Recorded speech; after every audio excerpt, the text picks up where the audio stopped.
Welcome to Shiny New Clients, the marketing podcast that helps you attract shiny new clients to your business.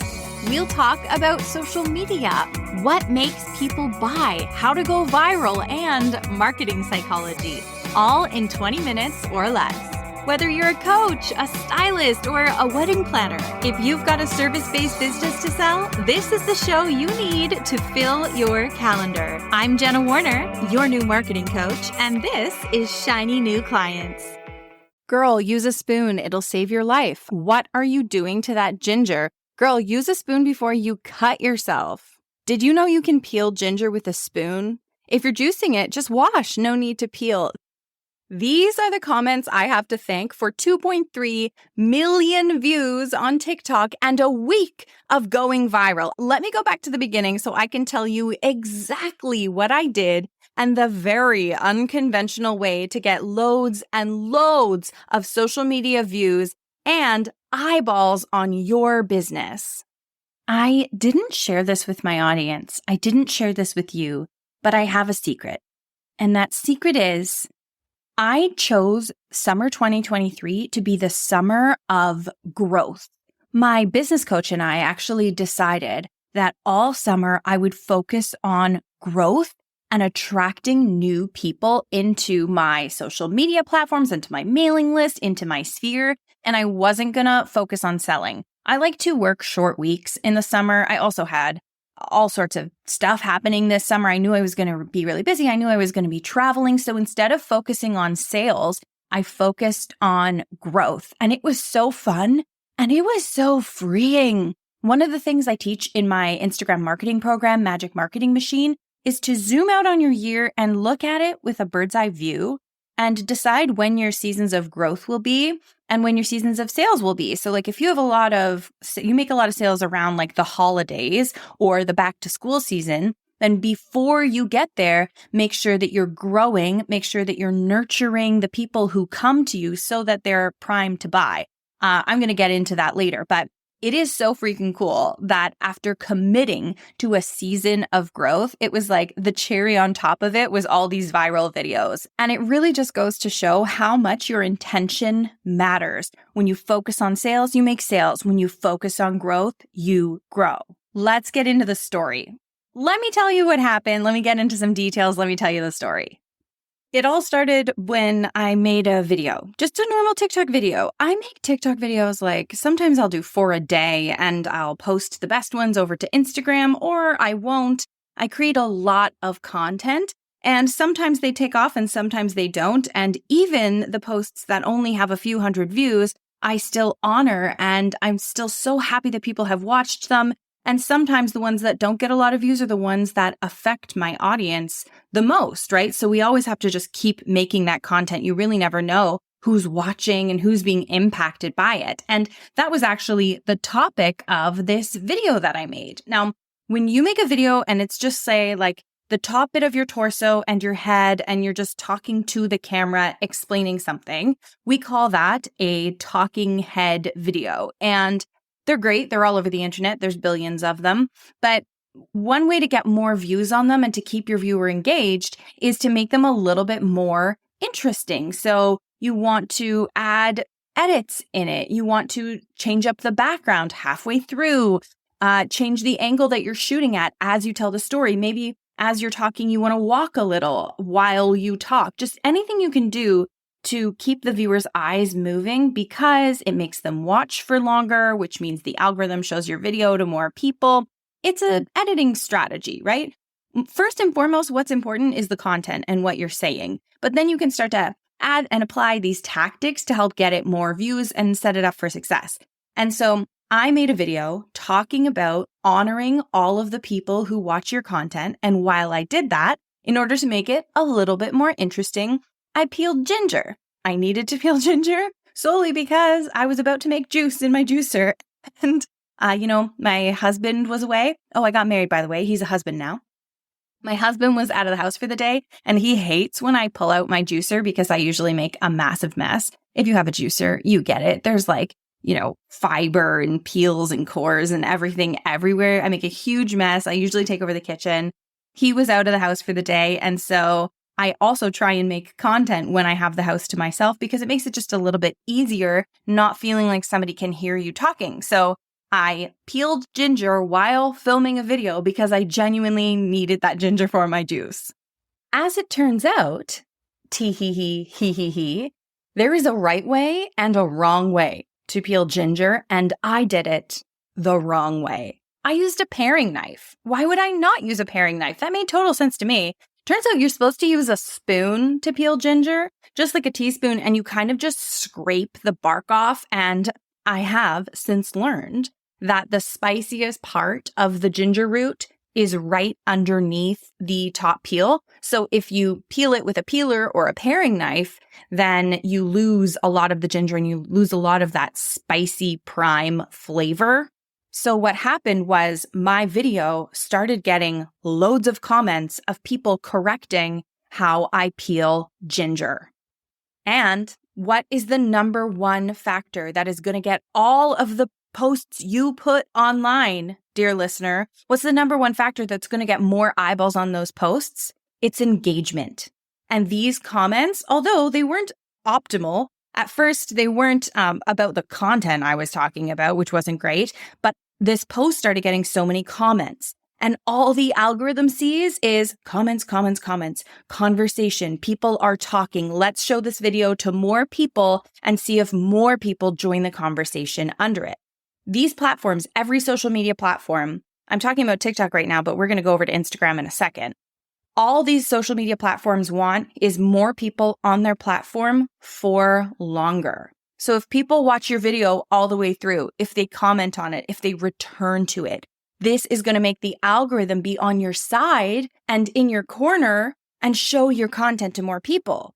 Now, one of the downsides of going viral, I didn't experience this, but a lot of my clients have, and I might actually make an entire podcast episode about this because going viral can be a pretty stressful experience. I was lucky, for me it wasn't, but going viral can be nasty because sometimes people go viral for something that has nothing to do with their business. And then you attract all the wrong people, or you attract people, but they don't stick around because they're not your ideal client. So that sucks. In this case, we wrote a very thin line where a lot of the comments were talking about the ginger thing. A lot of the comments were actually answering a rhetorical question that I posed at the beginning. That wasn't actually the main point of the video, but people were not watching the video all the way through and they were answering this rhetorical question, which led to the comments. But because all of those ginger peeler haters and rhetorical question answerers commented, my video was then shown to literally millions of people, and many of them did listen to the content, did care about the content, and were presumably my ideal customer.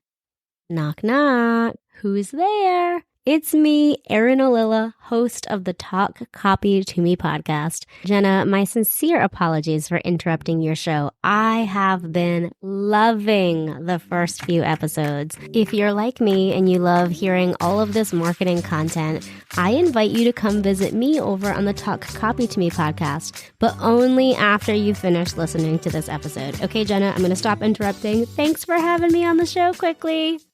It's a pretty crazy experience. Sometimes old content can have this resurgence and suddenly start taking off. But in this case, I knew this video was a hit immediately because it got thousands of views within like an hour. And this happened to me last summer as well when I had a video get to, I don't know what it got to, maybe 500,000 views. And it happened pretty much overnight. I woke up with hundreds of thousands of views.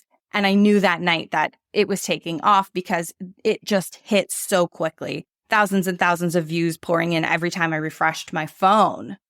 That video was solely about business, and it ended up attracting some high-paying clients into my business as a whole. So I've got my retainer side of my business where we manage social media for you. And then I also have Magic Marketing Machine, which is a program where small business owners who aren't quite ready to outsource their social media can learn how to get clients from Instagram and run your account in 15 minutes a day on your own. And that viral video I had last summer attracted people to both sides of my business and got me clients on both sides. People still tell me to this day that that's where they discovered me when that took off. So this is still fresh, these millions of views, and the story doesn't end there. It gets even crazier. So stay with me. But it's safe to assume that this will bring in new people to my business and new friends. and new followers and new people to connect with and to get to know.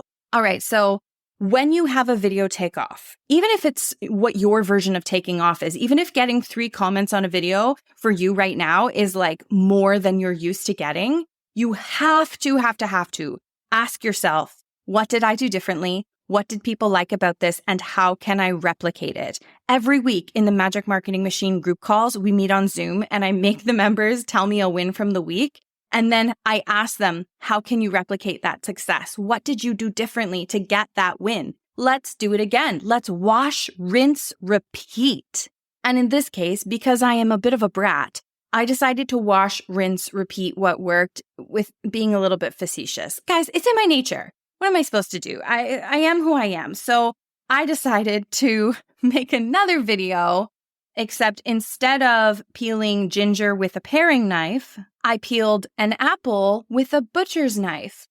And that one got about 8,500 views on TikTok. And I used the same formula inside my video because I thought that had contributed to the success as well. So I started with a rhetorical question and then I got into a lesson and it got about 8,500 views. Okay, sure, that's still good. But the fun thing is, on Instagram, I had completely different results. So when I reposted this content to Instagram, the apple peeling one is the one that went viral. And it is still growing. Every time I open my phone, I have 100 notifications. It's right now sitting at just shy of 500,000 views, where I also say, just so you know, the reason that I'm doing this apple peeling thing is because of this ginger peeling incident. Okay, but it didn't stop there. Because if I know anything from my experience in comedy and being on stage, it's you have to just keep pushing the envelope and keep repeating the thing and upping the stakes. So upping the stakes essentially means make it matter more and go bigger and push until the audience stops laughing, and then push and push and push until they start laughing again. It's kind of like a comedy strategy. So then I decided to go ahead and peel a carrot with a axe. My husband has this like really big axe, like a full like tree axe, and it's super sharp because it's brand new. And again, when he was out of the house, probably not the best decision I've ever made to do something dangerous while I was home alone in the woods.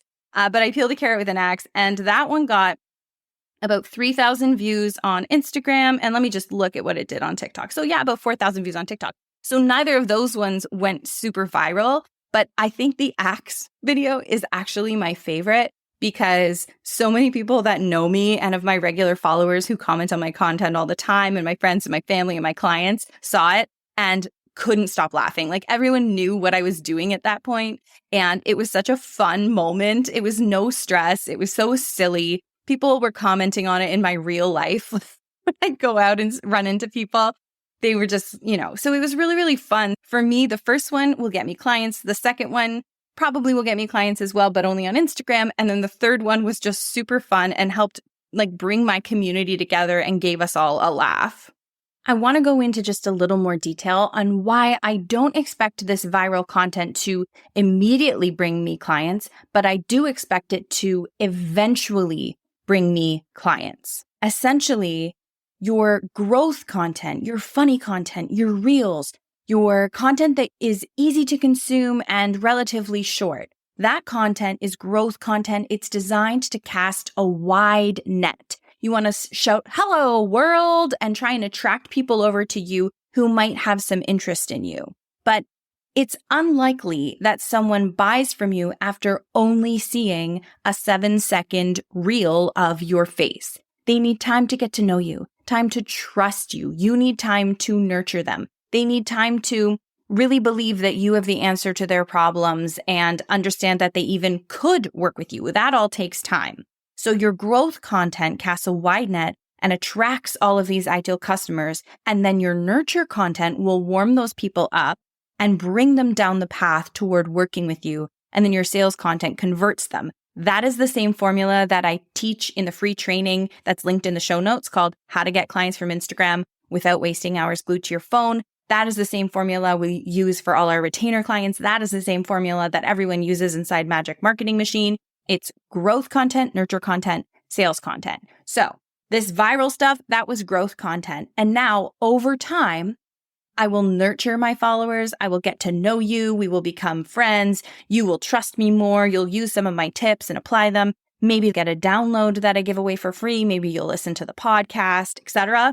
And then eventually, when the followers are ready, they will become clients. That's the other thing. People aren't necessarily ready to work with you when they discover you. And that's why it's important to have a social media presence, to have an email list, to stay in front of them, to stay top of mind so they're thinking of you. So when they're ready, you are there to support them. Apparently, this whole doing something in order to get hate comments is called hate bait. I wasn't aware of that, or maybe I was subconsciously, but I just want to let the record show that I thought that was how you peel ginger. I didn't know I was doing it wrong, but hate bait is a thing, and it's a way to generate comments. And if you want to play with that concept in your videos, go for it, because there are no rules. You can do that if you want. Did you know that you peel ginger with a spoon? You're not supposed to use a knife. If you take one thing away from this episode, let it be peel ginger with a spoon. And go make content. Go make content and do something with your hands and see if that increases views for you. Why not? Let's experiment. Let's have fun. Thank you so much to everyone who has reviewed and rated this show. Oh my gosh. The reviews and the ratings are making my damn day. I'm so thankful for all of you for doing that. If you do have a chance to review or rate this show, it really helps the show get heard by more small business owners just like you and me. And that's all. I'll see you in the next one.